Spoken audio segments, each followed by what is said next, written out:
Hello and welcome to this week's episode of Rugby Through the Leagues podcast. We have actually found one of those rare unicorns as well. English-speaking, Spanish-loving rugby fan here. Bumped into him over at the Ireland Day game alongside Keith, and we've been planning this all the way through the November Internationals, and we're doing this off the back of the World Cup draw. So it's going to come out about a week or so afterwards, but this is a raw reaction to how Spain have done and how we now feel Spain will do at the World Cup, obviously as long as it's based on current form. So, Señior Huevo, really appreciate your time for joining us. For those that don't understand Señior Huevo, what's your real name again and who you are, what do you do, and what's the love of the game? So name's obviously Edward Anderson, although everyone in Spain calls me Edward Stewart. Perfect. Because obviously in Spain, your middle name's your actual surname, or Giri. Giri. Yeah. Which, for people who don't know, just means foreigner. Yeah. Or English. So that's my nickname. English lout is usually what we get called down here. So yeah, I've not I've got a flatmate who's from Spain who is Spanish and will defend Benidorm to the death. So I've not done balconing yet, but there's still time, Carl. Yeah. So in terms of just getting into rugby here in Spain, in a kind of not post-pandemic, but the autumn of the pandemic, if you will, in maybe February, March 2021. I'd moved to Madrid. I'd been watching a few games in Santander when Cantabria had two teams in the top division then, which is kind of ridiculous to imagine now. Also, get me to explain things, because I'm talking to you assuming you know these places, which you do, but people listening in, Cantabria might as well be bloody Narnia for some people. So it's in the north of Spain, outside of what was the traditional rugby heartland. So there were signs of growth even 5 years ago. What happened? Well, we know what happened. The pandemic happened. I moved to Madrid, but there were still bits of rugby going on. And the way I kind of discovered rugby in Madrid and what was there was through a sevens tournament that Spain were hosting. You weren't allowed fans in, but you could go as press. Perfect. I was desperate to get out of the house and do something anyway. And it's at Cisneros. If anyone's not been to Spain to watch rugby or been to Madrid, to El Central, it's incredible. The second I was there, I could not believe that somewhere that beautiful in the middle of a city that they couldn't touch existed. And since then, I've kind of followed it around, and the Spanish Federation keep giving me press passes, because until you popped up, Carl, they didn't have anyone at press conferences to ask the opposing managers or coaches questions in English. Yeah. So you're doing me out of a job here, mate. But yeah, that's how I've come into it. Yeah, and we've been following it ever since, through the bitterness of a qualification for a World Rugby Cup in France that wasn't. The time before that when they should have gone and they didn't. People forget this, but if they hadn't been booted out in Japan, the first game at that Rugby World Cup would have been Japan versus Spain. Awesome. Because Japan played Russia, and Russia were the team who replaced us. So it's like Spain have always been there, and now it's just nice that, well, people like you and hopefully a few more people who are trying to give it the publicity that it deserves and a bit more awareness about the quality of Spanish rugby. Yeah. And it's getting there. It's getting there, Carl. Exactly that. And obviously I now sort of fully embrace the weekly updates of the División de Honor, the Elite, obviously the División de Honor B, we've got the Copa del Rey. We've got plenty of rugby available within Spain that people don't realise the quality that is there. And obviously we've now got the Iberians actually being taken seriously by the Federation, because they obviously, with the centralised contracts, bring in international players back to the top league of Spanish rugby, even though they don't play in there most of the weeks because of the Iberians and obviously November Internationals. But yeah, we can get on to that. But the development is there. Yeah, exactly. And you can see by the quality of the games and like the score lines, and most leagues, apart from probably División de Honor B Group A with Getso at the minute, anyone could win those leagues at certain times. There's larger packs and there's separation, but you've got players that are still playing international level rugby, but playing in the second tier in the División de Honor elite and stuff. And there isn't many. Obviously, you'll go back to England. You'll see in the Championship there's tiers down, but outside France, which has obviously got 4 pro divisions, Spain seems to be one of the quickest growing parts within Europe of actual development of clubs and availability. Because you look at the under-23 model and everything like that as well, is literally some of those could easily flip straight into a first team with no issues, as you've probably seen as well. Obviously, our bread and butter is the club game, right? And the Division of Honor, I think, is a great fun league. We've got genuine competitive now. There's problems with it. Is it too concentrated in Madrid and Valladolid? Maybe, but there's strength in that nucleus there. And what people might not be aware is we had a cup final in May for, the Spanish Rugby Cup final. Okay, not big, whatever. There's 20,000 people there. Like, people are now losing their minds about, Newcastle have got 9,000 fans now. Isn't it fantastic? Yeah, you've got a global conglomerate behind you with hundreds of millions of pounds. You've got 8,000. Spanish rugby, outside of the Sevens program, it's not run down the back of the sofa. It's run by a lot of hardworking sponsors, but there's not huge money in this. To get 20,000 people, the market's there. It's not just one-offs now. But what Spain's always lacked is the exposure. I think your point about the under-23s is true. Spain qualified for the under-20s when they got through in the Sevens. Kind of anywhere that Spain is allowed to reach their natural level, their natural level is the top tier. And we look at the under-18s who beat Georgia in November as well. I think that may be the biggest result of November, actually, to be fair. Never mind, England so close to winning, Fiji running them to the last minute. But in that under-18s team who beat Georgia, there was 8 lads playing in France. So Spain might have the kind of perfect model of a product now where maybe in the past we talked about how can we professionalize the league. Definitely there's things that can be done on infrastructure, but the Argentinian model looks every year more and more likely for Spain. A great quality semi-professional game that really keeps hold of that tradition, but a clear pathway now for boys to be like, well, if you're good enough, the Spanish league is the proving ground, and then you go and get your contract in France. Well, obviously, I had the pleasure of sitting down with Mario Bacardi as well before he moved over to over to France, and he obviously explained the situation being in England, obviously Wasps, then obviously ending back at Alcobendas, the opportunity to go and still be dabbling your toe even in the third tier of France with the option to get to the Pro de Deux was a big draw. But I believe if the Division de Honor carries on the way it's going, that draw for those players that are still looking in the second and third tier of French rugby, they're going to want to come and play back in the top tier of Spain. And there's going to be other options for other nations, other Rugby Europe options there. There's enough players out there that are still able to play at a level now, this season, and obviously in the future as it grows. I think it's only good for Europe as well as that. And as we know, the Spanish issue with French availability, the more players we keep in Spain, the better. Yeah, I think it's that kind of vicious and virtuous circle, right? I remember doing a piece for Rugby Journal a couple of years back when we were at Alcobendas, taking some photos with Nacho Hernandez, fantastic photographer in general, but also for Spanish rugby. We were speaking there and they were talking about historically, we've all just played at university and then that was that. So they went from uni and then it stayed part-time. Is it a negative that players are in France? Obviously, in a perfect world, give me 50 million quid and I can set up a rugby union team in Zaragoza. We'll get one in Asturias and lads can play. But that virtuous circle of Spain qualifying is going to grow the interest. And I think your point is valid. Not about the top tier. Like, no one's competing with France. in terms of the club game. No. And in a way, that's a blessing.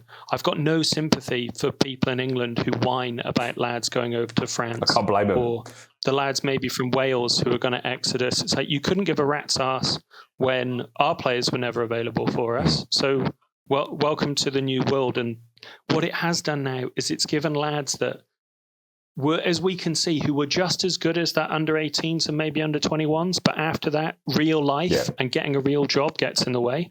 But now there is a pathway for them. So I think it is a negative in not holding them, but now that you can show lads there is a clear pathway, that should change mentalities. And if the focus is on youth development, you're not going to have to worry about the professional contracts. No. Because France will do that for you. Oh, well, I was obviously when I was speaking to Mario, he's managed to actually get it written into his agreement that he's available for all Spain games. I think that's going to be way more common. And obviously that was the reason why he explored that, and the option come up, and he bit their hand off and took the opportunity because he's got bigger aspirations, as you saw probably in the episode that I did with him, that he wants to be that captain at the World Cup. He wants to be able to be available for Spain. He wants to be able to be that starting six. He wants to be able to pull that shirt on every opportunity. But there's also massive competition. And I think that's also exciting to see at 10. Obviously, we've got Villanessa, who plays exceptional rugby at times. You've got Bontempo, that's obviously just got a cannon at 12. But then you've got Luciano Ricciardi, that is hitting a volley for nearly a 50-22 off his left peg. And you think the talent that we've got available as a nation now is who's the next superstar that's coming in behind? Because there is. Yeah, I mean, we are claiming Spain, but we should, I think. And it's not just, obviously, I was looking at the England game. I've got the squad in front of me. You're talking about Gonzalo Bontiempo, who's played before. He wasn't available in that game, but where is he playing? At Massy. They're in the playoffs of the French third division, right? So, obviously, Joel Merkler, it's unfair. That lad should not be allowed to play against tier 2 nations, genuinely. When I watched him for the first time against Holland, for the qualifier last year, right? Or this year. Yeah, I honestly can't remember. It feels like a lifetime ago. The Rugby Europe champion. He was different gravy. Absolute animal. It just needed to win one game now. Again, I'm not a fan of that. But you watched him, and I do mean literally. Yeah. I know if anyone listens to the Egg Chasers, you can clip this one. He had literally people grabbing his legs, and he was carrying them, carrying two lads on the floor. You just think, the standard. Yeah. And people say, okay, that's only one player. It's not one player. Alvaro Garcia, who ran holes through England Day, absolutely punching holes. Where's he? Stade Francais. And coming back to your point about Mario, he's good enough to play now in France, but again, he was on the losing side of a semi-final in Division de Honor last year. So if he's good enough to be there now, well, how many other lads are good enough to be there? And as the salary cap hurts other nations like England, because they're not going to be able to compete with France, where are you going to get your other players from? Well, I can think of a market that's relatively untapped. We've got the lying bugger to me, Alejandro Laforga, aka Chino. I did an interview with him when he was playing for Cisneros a couple of weeks ago. Capped at 15s, really good player. He's playing for free. He's playing for him free at Cisneros. It does amaze me why no one's looking at this league and going, okay, we'll have him, and him. And he's a capped international, so you should be able to get him in. These players should be available at a fraction of the cost. But I don't think, as your point is, I don't think we're far away from people seeing the depth and picking up these players. And again, the fact that Mario could bounce back here and the quality of the Spanish division is sufficient enough now to be seen as a place that you can play to go and get a contract in France, it doesn't hurt. Oh, no, exactly. And as we've seen firsthand, the amount of players that could probably walk into easily a tier 3 side in France, or obviously you've got other options. Like Wales are going to have to find some other option to field some of these players, because the Welsh internationals aren't going to stay for the last 2 regions. So there's going to be players. Where are they going to go? Where are they going to come to Spain? Or is there an option for them to come and play in the División de Honor? Are they going to be looking? Because if they go and fill the boots in tier 2, tier 3 in France, then more players are going to stay here. More players are going to stay in Portugal. And like, I also had the luxury of chatting with Thomas Appleton, the Portuguese captain, and he stayed at Cadul for his career. He did a little bit in England, explored other options, but he'd become a doctor and everything like that. And they've managed to look after him by staying there. There's plenty of options for Spanish players probably to do a similar model here. I think there are, but the geography makes it almost undeniable. Like, with so many good lads playing in the Basque Country, if I'm in San Sebastian or I'm in Bilbao, definitely San Sebastian or in and around that area, they're not living in the city, they're in the countryside, the farmers' boys. You could do that commute in a day to go to France. So I think I've kind of got to a point where I just accept that they're gone. Agreed. That you're not going to hold on to that middle tier, but as Argentina showed, you don't have to. Yeah. You don't have to. Everyone's going to have to deal with the problem losing players. Wales, as you said, well, it's going to hurt them until they change their model. England are getting hurt by it. They lost Willis, wasn't it? I'm not an English rugby expert, so I don't pretend to be one. But I think they had a lad who was already given a central contract, and he still bounced to France.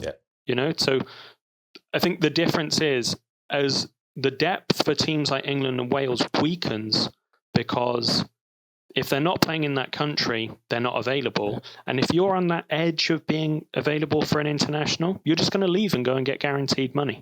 You're just going to leave and get guaranteed money, especially after Wasp go bust, Irish go bust. Whereas Spain, are we going to have more or fewer players who are playing in the top 14 in the next 2 years? Well, I think it's only going one way.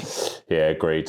And obviously we've got the depth, we've got the availability of other clubs, but as you said, the geography of the División de Honor is very similar to the way the English Prem set up at the minute. You got the perfect pocket within Madrid and effectively London, and then you've got a couple of clubs obviously up in Valladolid, which is similar to the West Country. Then you got bits that are kind of missed, and the geography doesn't sit.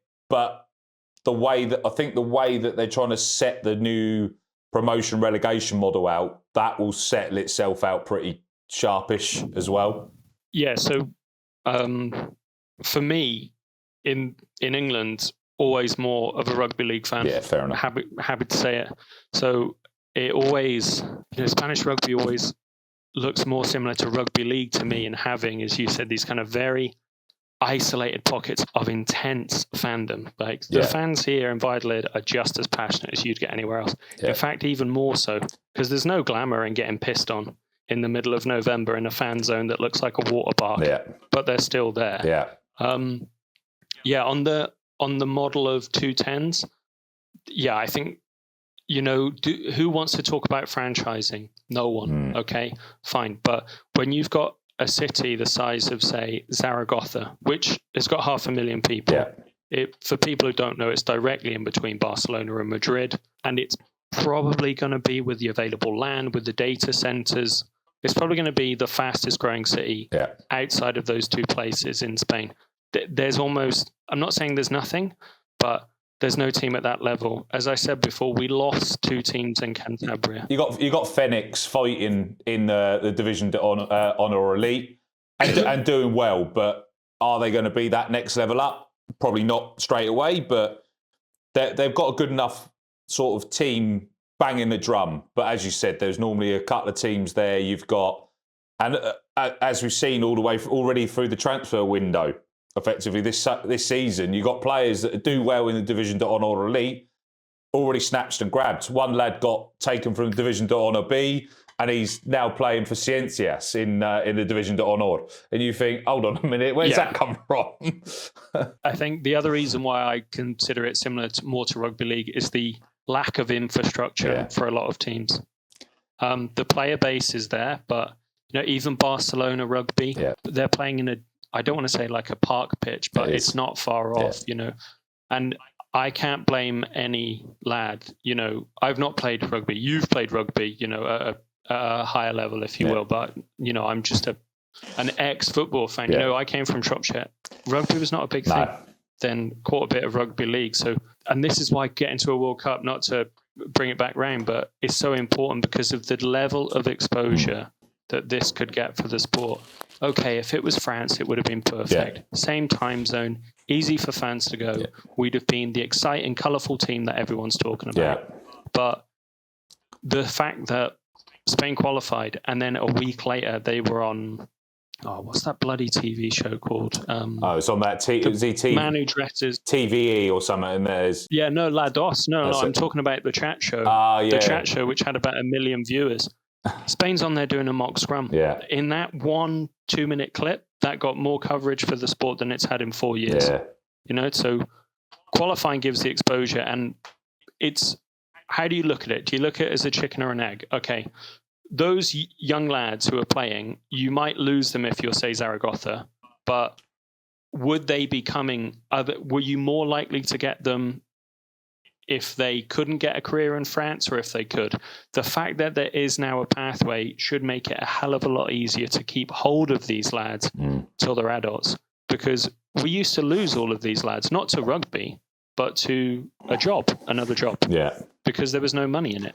But you're holding on to them now. Okay, maybe you're not holding them at your club, but you're holding them within the sport, which is creating that depth. The 210 should work fine. It'll keep it clean.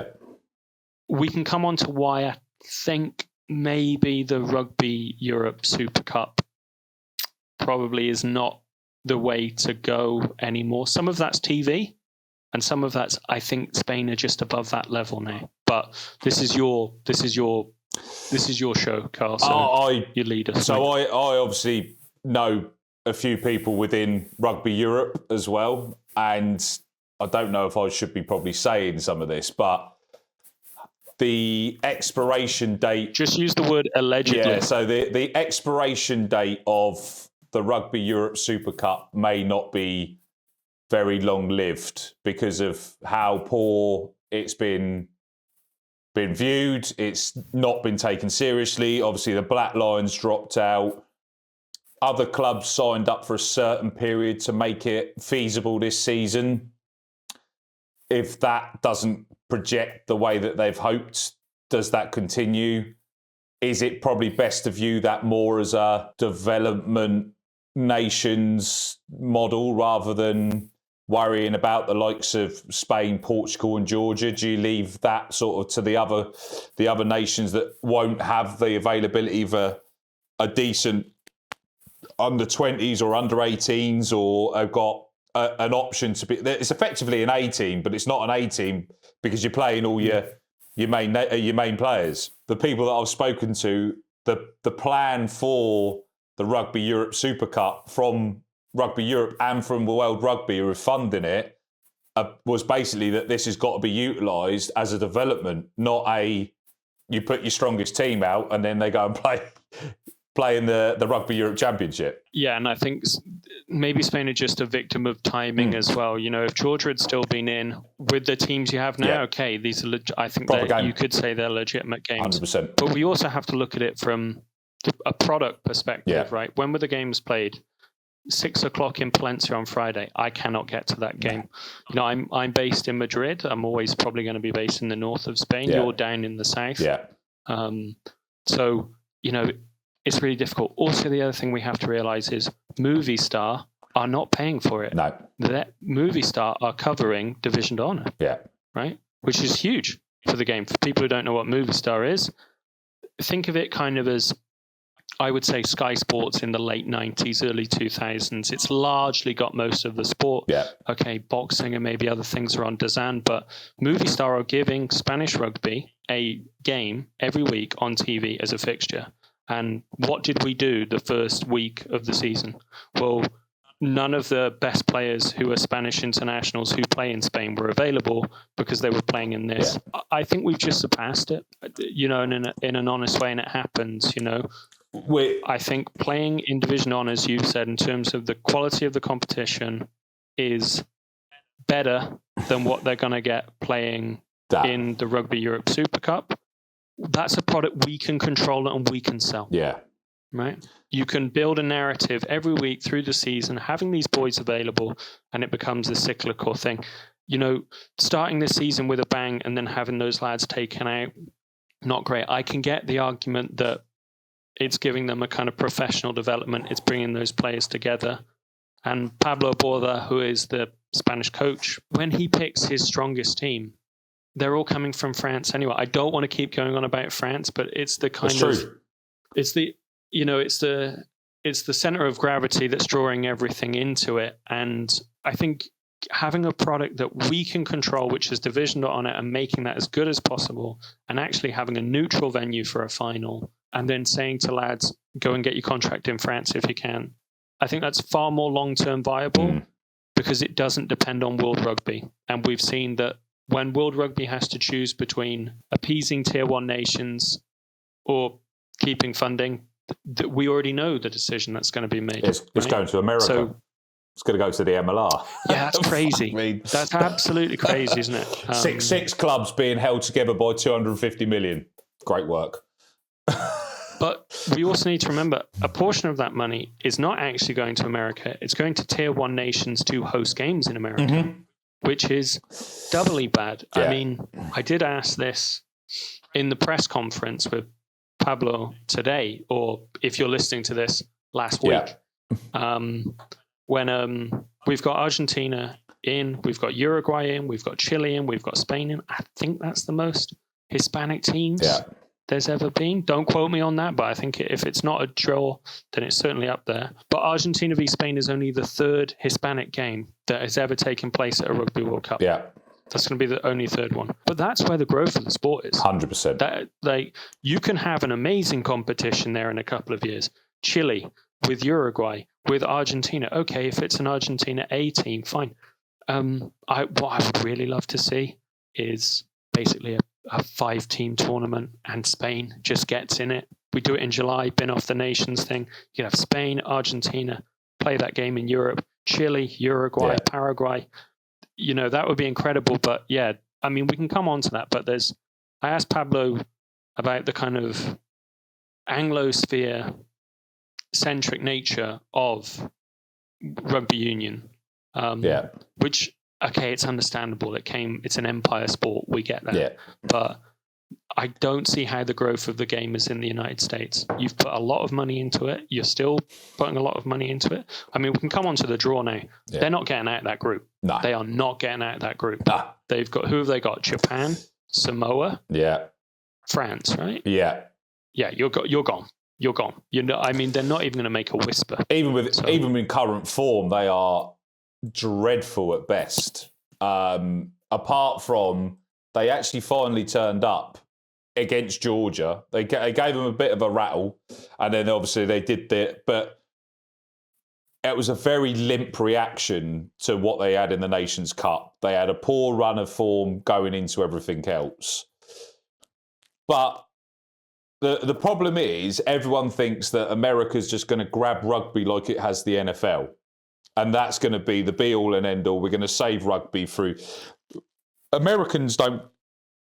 Pardon my French, they don't give a fuck about rugby. Like, they just don't care. And there's a similar situation in Australia. So we're kind of going there off the back of a Lions tour where rugby union's probably about the 5th or 6th sport in Australia.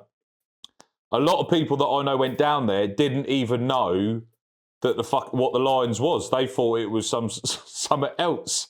They didn't even know it was going on. I don't want to. We're not going to turn this into a rugby league international podcast because that's even more depressing. Just watching, I know people would have watched the draw. Yeah, there wasn't as much of the world rugby there as I thought there'd be. It was okay. Australia's hosting it, fine, but they're talking about one guy was talking about how it created great memories, players for life. Like, we're missing out the elephant in the room. They're just all playing the NRL, boys. Like, you're getting these lads coming in because they'll play for a World Cup and they'll go back. Do you think the NRL gives a rat's ass if Suolihi goes for 2 years? No, because all of that exposure is going to go back to the NRL. It's just they'll go back to the NRL, and then you'll see them maybe 3 years later. Whereas, and your point about the America is true, because if you have a product that's the biggest in the world, why would you trade it? Like, why would India give a rat's ass about football now? They have the biggest cricket product in the world, and it's big enough to be a self-contained market. Yeah. There's no need. Likewise, America. I'm not saying it's impossible, but the way their development is set up, which is, I think it's Title IX in America, no? So, obviously in the UK, you've got Bucks Super Rugby, which is becoming a backdoor to other academies for other clubs, and indeed a second academy and a pathway. A fantastically useful product that they could actually grow and, market. Whereas that can't happen in America because all the scholarships are for American football. So where is it going to happen? I'm not against it, but you can't look at those numbers as a rational person and say, but whereas in South America, you already have an elite nation who you can use to help all the others. Yeah. You've already seen it work. You've got local rivalries that you can build. Uruguay v Argentina, Chile v Uruguay. And as all of these nations improve, football's king everywhere. Yeah. Congratulations. Okay, maybe not in Australia, it's the NRL, India cricket, whatever. Yeah. But in rugby nations, if you want, you're competing with football. Yeah. So it's glaring. But as Pablo said in the interview, I asked him, do you think this World Cup will change that mentality? Will, who knows, maybe get people who get paid full-time to cover rugby bothering to learn Spanish? Who knows? But he was very blunt about it. He said, look, the only way that you change that mentality is winning on the field. Yeah. That's it. When Argentina get respect now, before it used to be surprise, now it is respect. People are slowly turning their mentality from, we've lost to Argentina to, we should lose to Argentina. Yeah. So, it kind of brings us onto the World Cup draw, but winning on the field is going to be the best way to change that narrative. Yeah, so I think perfectly timed to get onto the draw. We'll leave our draw till last, shall we? Obviously, Pool C. We'll leave that one till last. We've obviously got what looks like the opening game of the tournament's going to be New Zealand, the Wallabies. Is the highly likely first game. That is a hell of a game to start the tournament with. Yeah, the World Cup being in Australia, one, it's going to be a massive game again. Not here to say I'm an expert on either of those teams. Probably know more about Australia because of the amount of NRL players they're bringing in. But and there will be a few more that come in. You've got Lomax, who was going to sign for Rugby 360 in the same way that I was going to marry Scarlett Johansson. Didn't happen. But he could be in there. So the quality of that Australian team, I think this is a point we can make about lots of them. Yeah. The teams that we're looking at now are probably not the teams that we're going to see in 2 years, especially for these kind of middle-ranking nations.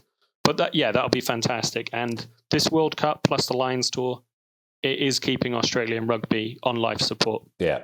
Because they were in a massive black hole financially. Well, yeah. So, I don't want to say it's rigged, but they gave them Hong Kong, the first game, like the first person out of the draw in Australia. I'm like, well done, boys. Like, you are making sure that you are getting there, But that's going to be a huge game to kick off. And then Chile's in the mix as well with them, aren't they? So yeah, I think for Spain, it's all about the third place teams, isn't it? You don't have to win these games. You just need to steal bonus points. Yeah. That's going to be the tough thing. Do I see Chile getting bonus points off New Zealand? No. But if New Zealand get far enough out ahead, are they going to give a rat's ass about conceding 2 tries with 10 minutes to go if they pull their team off? No. For me, it's all about the third place teams. I'm looking at some of these groups looking for favours. Like Ireland, Scotland, they need to do Spain some favours by keeping points away from Uruguay, bonus points. Which group do you think is going to be the closest group in terms of? If I ask you to pick now, who are your top two? That's the hardest to do. I'll probably sound biased, but I'd honestly say Spain or Fiji. I think that's the only one that's the hardest one to flip for. I honestly think there is a Georgia, Italy. No, I don't. I think that's convincingly Italy. Like I that's easily Italy all day long. Romania. We know what Romania offer. Georgia. I honestly don't think they've moved forward. I don't think they've improved outside of the Rugby Europe model. That, like, you put them up against other nations. They got caught out. Obviously, late in the last November international, they should have lost to the USA. They looked pretty terrible against Canada. There's a lot of questions being asked, and there's a lot going on behind the scenes in Georgia, especially with the investigations and the captain being suspended and 6-year bans, etc., etc. There's a lot happening in that nation, and whether we see Georgia where they are currently in 2 years' time, I'm not so sure about that either. I mean, 2 quick points on that, because obviously we want to get through these groups and then we can bring it all around. But I think that's a cause of not being allowed to progress, right? We saw the crowds when they were playing against Japan. Like, there's only so many years that you can keep playing Spain or battering people in the Rugby Europe Championship, which historically they have done. Now they're going to get even fewer games at that kind of top level. They've lost games for all this bollocks about, I don't know what they're calling it, the Nations Trophy or Nations Cup or something. Nations, whatever, it's bollocks. It's just the cartel again, because there's no way you can get promotion relegation. No. So it's just so people don't understand how difficult it is to generate that interest. And as an investor, as a sponsor, if Spain have got KPMG have come on board. Not for a lot of money, I wouldn't have thought, but they've come on board. No. But if I'm an investor, and we get really good, well, you're fucked anyway. Like, you're not allowed to progress. So I think some of that is stagnation, but it's kind of being designed to do that, which is disappointing. But if Spain can overtake them, it certainly changes the conversation around Six Nations, because we know why Georgia don't get in, because they're not a TV market. If Spain can turn that clock, I think it changes the conversation. I don't. The Six Nations is a sealed shut, never going to happen. Doesn't matter who's there. It's this private boys club. We've bought rights. We've done all this. Unless a massive, massive check is put on the table to offer somebody to step in, which I'm pretty certain Georgia had on the table as well, I can't see it ever happening. Like, the closest we're going to get to a version of the Six Nations is what they've done in football back in England with the Johnston Pate Trophy, where they started allowing Premier League A team clubs. Yeah, no one's watching that. That's the problem. Correct, but that's the closest we're going to ever be allowed to a Six Nations with Tier 1 nations involved, with anyone like Spain, Georgia, or anything like that. Because that's why there's conversations that Italy A are going to be allowed to be involved in the Rugby Europe Championships. I mean, it's just, I can get it. I mean, in a perfect world, I win the Euro Millions and set up a rugby league team in Spain, and then suddenly Spain starts getting Tier 1 internationals. Exactly. So historically, that's why France got allowed back into what was then the home nations. Yeah. And then the Five Nations. People kind of don't know or don't care to know. France got booted out. Yeah. And then rugby league started getting popular in France, and then France were allowed back in. But it's that stupid mentality, because I think I've mentioned this to you before. The day we were invited to Lid to watch that game, I opened my newspaper on Monday after Spain had ran England really close. Back in the newspaper, wall-to-wall coverage, it was the NFL. Why? Because there was an NFL game in Madrid. Yeah. The idea, there's still that mentality that other nations like Spain or Georgia or even Argentina should be grateful to take part. Whereas Spain, no, they'll just bin you off for the A product. Yeah. The NFL isn't bringing their C team games. No. They're bringing their real product. Yeah. Formula One is bringing their real product. I mean, if Wales keep getting worse, then maybe it can change. But we're still waiting for Spain to win that prove it game. Yeah. I think it's legit. I think it's a hope, and it's legitimate not to say anything at the moment. And they are a victim of geography, being in Europe. If they're in South America, the games against Argentina, like a 3-match test series, you'd be printing money, no? Yeah. But I don't think I think it's highly unlikely, but when Spain beat Wales in the knockout rounds at the next World Cup in the 16, then who knows? Anyway, let's roll it on, Carl. Roll it on for us, man. I honestly think, though, we've probably got the most favourable draw for a potential second place. Who else? Maybe Japan. Japan would have been maybe the only team, but it depends how many foreigners that they can bring in. I think in that group, nearly eligible. Japan looked favourable in there anyway. France, Japan. Samoa would probably be the only one if they turn up with a full strength side, and whoever manages to re-allegiance themselves. The same with Tonga. Obviously, Tonga, they might rob seconds because the Vunipola brothers might suddenly pull on a Tonga shirt in 2 years' time. We've got all of these, all these bits, and then what? Jack Willis is potentially going to be able to pull on a shirt for France because he's been out of it. That would be incredible. Out of England for so long. So I hope it. I mean, that would be amazing. No, just it would. It's unreal. Thanks to the RFU for running. 3 clubs. Well, was it the RFU or was it Premiership teams running themselves into the ground? A bit of all of it. Yeah. Samoa will probably stock up with lads, even if it's lads from the NRL or, as you said, lads switching. Yeah. Is that a negative? Is that a positive? For the tournament itself, it's probably a positive to have competitive games. In terms of development, is it a positive? No, because they're on sabbatical. They are on sabbatical. Whereas this is why, again, South America, you can get these lads in and they're not going anywhere. They're not going to hop it back to the NRL in 2 years' time. I mean, who are your 4 to go through? That's the question I want to ask you. So I'm not fussed about your top 2 unless you've got some surprises in there. You're saying Italy have nailed on against Georgia, but we know that 4 teams who finish in the top 3 are going through. If you had to pick 4 now, who would you have? I think Uruguay are a banker to finish 3rd in their group. Get enough points to qualify? Yeah.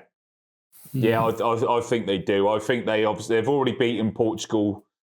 Portugal were in full rebuild mode. That's not going to suddenly change by the World Cup. I think they run Scotland closer. So disappointing, isn't it? Yeah, I see them running Scotland closer than probably Scotland would hope. And then Scotland-Ireland's going to be a big one to decide how that goes. That could go however way. Chile are going to get themselves through in 3rd quite comfortably, probably with a big win over Hong Kong, China. That will obviously make them fairly comfortable. Ooh, really? Yeah. Yeah, Chile. Because I think you're going to need more than 5 points. I think you're going to need more than 5 points, right? Because every Tonga are going to batter Zimbabwe. Yeah. Everyone's going to fancy beating the USA. Spain should beat Canada. Georgia, Romania have got worse consistently every year now, unfortunately. So I think you have to. I think if you want to qualify in the 3rd position, you have to beat that every team and get your bonus 5 points. But I wouldn't have Chile myself. Well, I'll let you give your 4, and I'll go through mine, man. Chile, obviously, Georgia will do a number on Romania. That'll be that. Either Spain or Fiji, however that falls on that game, that will obviously be one of them 2 will go through in that group. I can't see Canada turning full circle in that period. I honestly think Wales may potentially finish 3rd in that group. Oh my God, big call. Yeah. They obviously. Can you imagine? I can't see them beating England unless there's a minor miracle. They'll beat Zimbabwe comfortably, or they'll get a bit of a rumble. Tonga will do a number on them potentially with the new players being. I think they'll be closer than they probably would like to think. And then Tonga should obviously beat Zimbabwe quite comfortably, which would potentially put them above them, in my opinion. So I'm not far off you. I think the only one I would switch out is maybe I'm probably going to switch out Chile, because only four of the teams that finished third go through, obviously. So 2 have got to miss out. Someone's going to get 6 points or something. I've got Spain. I think they can do enough. Depends how the games fall, right? Yeah. I don't want them to have to play Argentina and then play Fiji. No. You want Argentina last. You want that as the last game. Or as long as you get Canada before, so you can get those points on the board and you know what you need from that game. Yeah. If we don't give a shit about beating Argentina, but we just need a bonus point, fuck it. I don't think you're allowed to do this, but give Tanny Bay a bucket load of acid before the game, and just tell him to run. Everything. And we'll lose 90-36, but we'll get our 4 points. My worry is that they exhaust themselves out playing against Argentina, get really close but not enough tries. Do the same against Fiji, get really close and not enough tries and they're out. But I've got Spain going through. I've got Georgia going through. I think, okay, you may think they're going to get battered by Italy, but I think there's a bonus point in there for them. So I think it's 6 points. I think 6 points is what you're going to need. I've got Samoa being the other team that get enough. And then Tonga. But similar to you, I think Tonga could do it because, I mean, it's so hard with those Pacific nations about who's available. But when you look at the talent pool of lads they could pull in from the NRL, even if it's 3 or 4 lads, that would make a massive difference. And I don't think Chile and Uruguay are going to be able to get points outside of their pot 4 team. I think Australia and New Zealand will not be generous in getting enough tries for Chile to get that try bonus point. And I think, I don't know. I mean, Uruguay and Scotland, I can't see it. I can't see Uruguay doing it. I'd love to see it, obviously, but not at our expense. Why have they done the World Cup draw now, this far out? I know that's how rugby do it, and obviously, but then you've got the FIFA World Cup draw being done on Friday, which is 6 months beforehand, based on actual current form, rather than the typical biased, we've made sure we got everyone qualified that we want to qualify, let's get them into a World Cup draw. I think some of it comes back to next year they want the elite nations all playing each other. It's the elite nations, they want their cake and to eat it too. Yeah. They want to be able to play each other all for money. Yeah. But what happens if they all play each other? Will they start losing, right? And so what happens to that ranking? Well, it comes lower and lower and lower. And they're not going to go a year without playing good nations because they need the money. They're all trapped in this circle now of, we need to make this much money. Why? Because we're spending way too much more than we can afford. Yeah. That's the reality. The game is living beyond its means and has done for a very long time, and should just spend less. There's only so much juice you can get out of this. But I would say that as a rugby league fan from the north of England, wouldn't I? Yeah. Just pay everyone £5, boys. So I think that's it. They want it both ways. Yeah. They want to play all of each other, but if not, and again, the annoying thing about this nations thing now is, this would have made perfect sense. I think this would have made perfect sense if they'd have done it 2 years out. Why? So that next November and July, nations like Spain or Georgia could get those tier 1 games. So Spain could have had an Italy in November as the 4th week of the game. That's the game that we get the lads back from France. Thank you. Georgia could have had a game. And Fiji are kind of already in there, but the teams that are on that cusp could have got those legit games, and there's a reason to watch it. Yeah. But that's why they've done it. So I've got no sympathy for when, I don't know, people complain about, Ireland complain about getting the Scotland draw, or South Africa complain about they might get New Zealand this game. Like, you keep changing your tournaments to make sure you play each other all the time anyway for money. Yeah. So I really don't have any sympathy with you if it inconveniences you once every 4 years. So that's me being cynical. That's it. If you're going to hang your hat on it, who's going to win it? It's really hard to look past South Africa, isn't it? Yeah. It is amazing how many people have become rugby league fans in Ireland recently. You never would have thought that. Andy Farrell obviously being the coach, but now they don't want contested scrums. They're coming over to the dark side, Carl. I want to ask you a few more before obviously I let you go, because I've had you for an hour now, but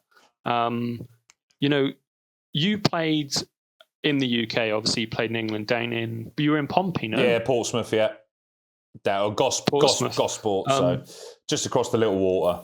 You probably know more about kind of championship level. If you had to, thinking about where you played, and then we'll finish at the World Cup, thinking about where you played, if you were to put Division de Honor on a tier in the UK, or in England, we should say, in England, where would you put it? Are we saying championship, or is that just a bit too high at the moment? Or what clubs do you think might be able to go in the championship? It's kind of between the championship and Nat 2, where obviously there's obviously got Nat 1, but there's probably some clubs that would do well in one bit, and if you had a full strength Division de Honor, you're probably closer to upper end of Nat 1, bottom end of the championship.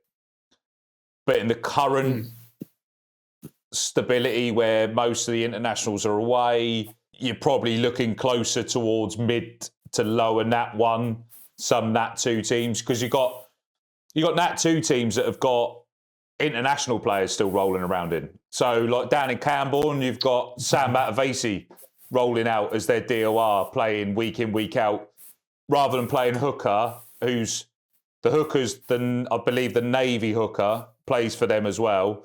So he also plays that. He's playing flanker. His brother Joel Matavesi's playing at centre. You got the other Matavesi brother there as well, and they're all just carving it up in Nat 2. So I think the English game's got enough about it, but the Spanish model, I think is probably at the minute probably lower end of Nat 1 because of the unavailability. If the internationals were there all season, you'd be there. I think any like Burgos, VRAC. Potentially Cisneros on some days, depend on which Cisneros turns up. Which one can be asked. They normally perform really well against the teams at the higher end of the table, and then when they're playing the lower end, they don't have it. Exactly. So, your prediction, mate, if you had to pick a World Cup winner, who are you going for? I'm gonna it's very hard to see the way the rules are set up currently, where you can get penalty after penalty in the scrum. Yeah. Who's beating that? Who's not even beating it? Who's surviving against it? I think it'd have to be between, obviously, if South Africa have a blip, it'd have to probably be between France and England, to be honest, would be the other two in current form. Ooh, really? Yeah. Okay. France are France. France will blow up doing France things. They'll pick and choose if they want to win it. I think England have got enough depth, but it also depends on what England turns up, how we turn up, in what format. But I think apart from Spain's November internationals, England obviously had an absolute blinder, 4 from 4. Could have easily blown up. Kind of a few months ago, we'd have probably lost them a lot more. But that's where it is. But I honestly think outside of that, Spain, I know the results don't show it, but I think they had an absolute barnstormer of a November international period. I think there's a lot more answers than there are questions out of what Spain produced out of that. I think that's a great way of putting it, that we went in, we're like, oh, can we compete with these teams? Every team can say, oh, Fiji didn't have their best players. We can do the exact same for Spain. Yeah. The 6 or 7 of the lads in the top 14 weren't there. Yeah.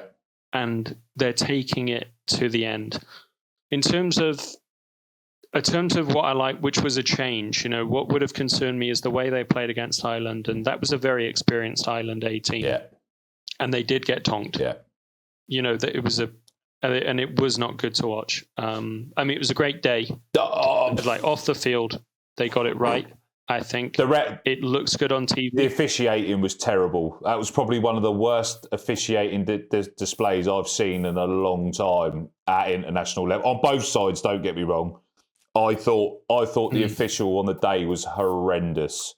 Not that it would have stopped Ireland. Ireland looked phenomenal, but I think the gap wouldn't have been as wide. I think there was a lot of things that potentially a better level referee would have picked up. You could see why they got that job because of the amount of other bigger games that are on.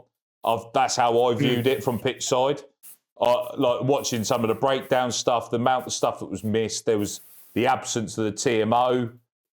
I don't know if there was a TMO. There was whether he was just in his ear, but there was no screen.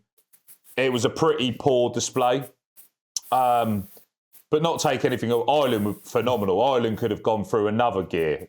They were different gravy. But I think Spain wouldn't have been as widely. I don't think the gap would have been as wide if the officiating was of a better level. It's not something I'd say I'd noticed against Ireland. I got frustrated with it against England with the constant TMO in the referees' bloody ear, you know. And it's a huge problem in rugby league as well. Yeah. Like every game talks about speeding up the game. But then you allow the referees to have 5 minutes in a frame by frame. Yeah. You know, and the other issue is games are finishing out in 2 hours. Like that's a lot of TV time now that, you know, you're not going to keep casuals by constantly doing that. In terms of the positive changes, the kicking from when they played Ireland to the last 2 games was absolutely night and day better. Yeah. You know, when they played Ireland, they were booting it away and not allowing themselves to compete for it. And Ireland were just running back with 15, 20 meters to run into. Like giving someone that much momentum, that's never going to end well for you. But then against England, okay, conditions helped because it was filthy, but they did the same against Fiji. I don't think a single kick went up from Canny Bay when they were playing that last game and against England as well, that you couldn't compete for it. And that made that game against Fiji so much more competitive because, I mean, Fiji scored one of their tries, a few of their tries from broken play. Yeah. But when Spain had them set up, you know, in that Pablo Bortha way, a lot more disciplined, but not going to be as open, Spain were on it. And I think what's really encouraging is Spain's set piece, their scrum. It's you know, when you see Joel Merkler, like the England lads, fair play to them. Like I spoke to a few of them when I was in Valladolid. You know, weather wasn't great for them, but you know, as they were trying to G themselves up. You know, get in the face of Joel Merkler. There's a moment in the video where he just stands up, I saw it, laughs in their face. Just laughs in their face. Who do you think you are? Gets back into the scrum. They get a penalty off it. No clapping from John. Nothing. Just looks at them and smiles again. Do you know who I am? Yeah. I think that's the other positive thing for Spain. They've got so many players now who play at that top level that people talk about being overawed and being on a big occasion. Don't you think a top 14 final is a big occasion? Yeah, exactly. John Merkler's already won a few of those. Yeah. Like, a lot of the Spanish media is talking down Spain, and I get why, because they don't want to build up expectations. And it's about competing. But I think we're past that kind of charity point now.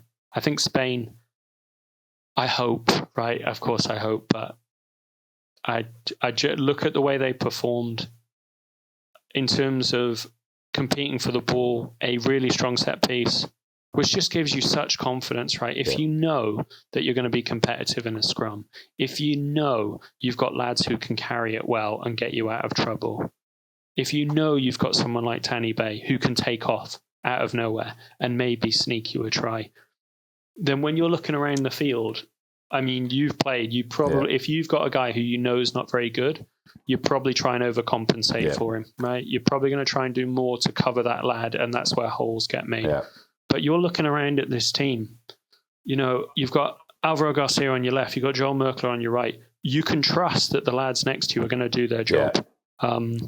What for you was, in terms of the performance, obviously, you were at the Ireland game, had your own illness. I'm assuming you watched the Fiji game on TV whilst you were nursing your Horlicks.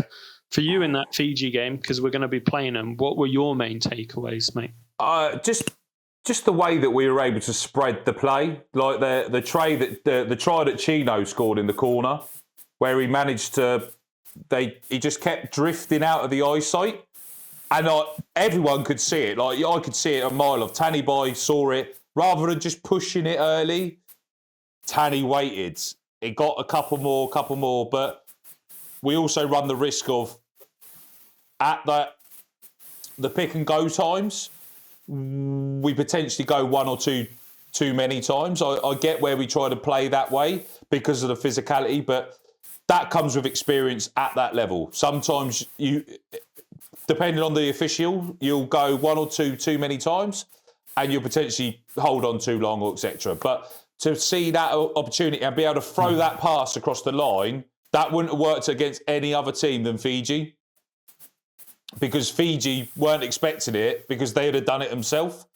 That's the sort of shit Fiji would do, and I think that. But I think the one bit for me was Tanny Boy went missing in the Ireland game because he was marked out of the game. He was controlled out of the game. Ireland were on his toe. Everything was trying to push him out. They were trying to get him rolled up. They literally shut him down. As soon as Nicholas Infer come on, we turned another gear. And Tanny's going to be targeted by a lot of these nations because he is so explosive. If you manage to find a way of shutting him out of the game, how does Spain then go forward? Yeah, I mean, we should take the point that I don't want to keep qualifying it, but in that Ireland game, he didn't have those top 14 lads around him. But, so much does go through the Fiji game. Didn't have the Fiji game. He didn't have. That is true. That's a fair point, mate. Yeah, hold my hands up. And he didn't have him in most of the. He ended rugby, well, then. Yeah, but he didn't have him in most of the Rugby Europe Championship last season either. So we can't base it off that one. But there will be teams that are able to manage him out of a game, and we've got to have another option. And the fact that Fiji have played us means they know, is this the benefit or is this the negative, right? Fiji have had a good look now at twice in 2 years. Yeah. Okay, you've got a year off, but maybe Tanny Bay doesn't start. That might be the thing. Who knows? Chino, as you said, who, I think I may have already mentioned it, but I did the interview with him and he said that when I asked him 2 weeks ago, are you thinking about getting into the Spanish team? You're back playing for Cisneros. Is that on your mind? Straight to my face, I'm not thinking about it. He might not. I'm just focused. He might not think about it. But he ain't going to turn it down. 3 weeks later, you're bowling over Fiji's. Liar. Absolute liar, isn't he? He's never going to turn it down. He might not think about it, but he's never turning it down. And I'm delighted for him. He'd been injured for such a long time. There's so many stories like this of lads who either missed out on the last World Cup because of what happened. I mean, we had a whole generation of lads who qualified for 2 World Cups and didn't get to go. Tanny Bay's going to be, that might be it for him. Like after that World Cup, that's probably thanks for the memories. Yeah. So you want him to go out well. I'm really hopeful that the Fiji game just turns into an absolute tri-fest. Yeah. And we just agree. Okay, boys, we're both going to play open just rugby. Go for it. It's going to be 60-40. Everyone takes their bonus point and we all go home happy. My fear, when Pablo played Fiji 2 years ago, the majority of Spain's points came off penalties. Yeah. Which is fine. But you're not going to get a bonus point for that. You can get a losing bonus point, but whereas this time, it's not like hell for leather, but Spain have got that punch, Yeah. We've got different game plans. That's the difference. That's the difference. There's different game plans because I was there for the Fiji game last year when it literally got to the last 10 minutes again, 10, 15 minutes, and Fiji went through the gears. That's the problem with Spain at the minute. Spain are a 65, 70-minute team. We're not quite at the point of making that full 80. Against most clubs we are, or nations, but I'm also quite excited by the players that are coming through. Obviously, the under-18s have just won the Rugby Europe. So there's going to be some of these players there, like Lucas Gill. He's playing for Cal in Valencia. He's now part of the Iberians. So he's being blooded in. He's only 18-year-old lad. Different gravy again.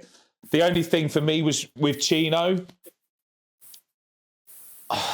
It sounds really harsh, but he didn't look physical enough for a winger for me. He got bounced off too many. He got too many tackles bounced against the likes of Fiji that are that physical monster. We're going to get the same in the game against Argentina. He's going to get exploited, and they toozed up on him so many times because they knew he's going to have to try and tackle one of them, but the other one's just going to walk past, and that was the only thing that.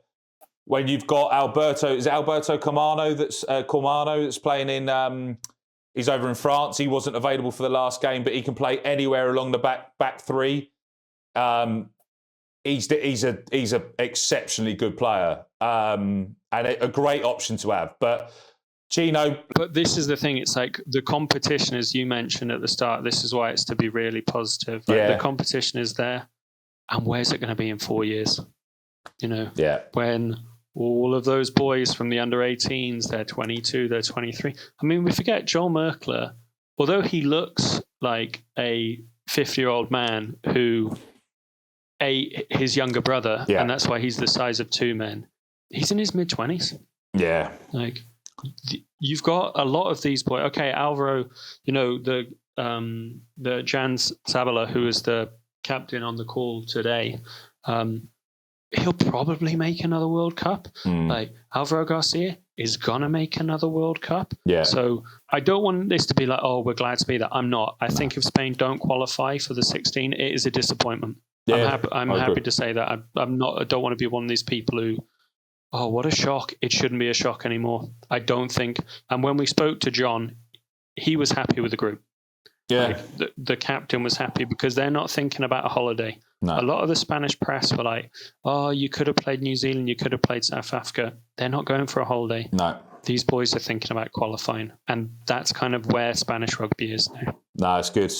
The only thing that really worries me is who's our fullback going to be. Obviously, we've had John Vessel-Bells come back out of retirement. That was a very short-lived retirement, maybe a panic situation that we realise we actually haven't got a fullback to call upon. Richardi looks great at 10, but not at fullback. That's the only position that really worries me, and hopefully will develop over the next year or two. That's my only standout position. I think the rest of it, we got tons of depth. And Vessel-Bells quality, don't get me wrong, but you can't rely on one player that's retired once, probably going to his last bit. Where's the future in that position go? And also, the last thing we want World Rugby to know is that we still have a South African in our team because we're not Scotland. So if you're listening, World Rugby, John Vessel-Bell is actually from Andalusia. That this is fake news. Yeah. He's not actually South African. Please do not kick us out of another tournament. Yes, I agree. And there were a few times definitely on your point about being a 70-minute team. When I was in that press conference after they lost to England in the last minute and they conceded 2 tries in 6 minutes, Pablo, I've never seen him so dejected. I think if he had his time back, he would have left Merkler and Garcia on, who came off in the last 10 minutes. Yeah. And that would have been your statement win. So there's definitely an element of, yes, there's depth, but there are levels to the caliber of player coming in and out. Fullback, maybe you pinch someone from sevens. What's the most concern about fullback for you? Because, as someone who normally watches in the UK or England anyway, the kind of, I'm not saying fullback in rugby league and rugby union is a transferable skill. There's more in common, but whereas in rugby league it's all about making meters from fullback. A fullback in rugby union seems to be much more, you've got just a defensive, he's going to take every high ball. Defense, we care way more about, paradoxically, rugby league's all about defense, right? But it seems that in rugby union, if there's one position that you've got to be able to take the high ball, Yeah. and you prioritize defense over attack. Yeah. Feels like the fullback position. But again, that's what worries me is that back three. Obviously, you've got Carmona that can play any position across those back three. Fullback's probably not his best position, but he can play there. Vessel Bell, not the tallest, but great under the high ball when it goes his way. Clearance kicks, brilliant. Defensively, and then you've got Chino on the other side as well, in a similar stature.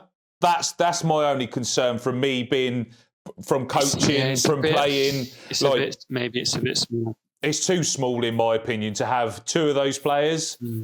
And that back three should literally work like an arc. They should be able to draw in, and if you're caught on that other side and you've got Vessel Bell and Chino against a likes of say we get to England, you've got Freddie Stewart or other players coming that are obviously a sizable stature, like even Iskro or Santi Carreras coming through in that position against those two, I'd be quite concerned. Yeah.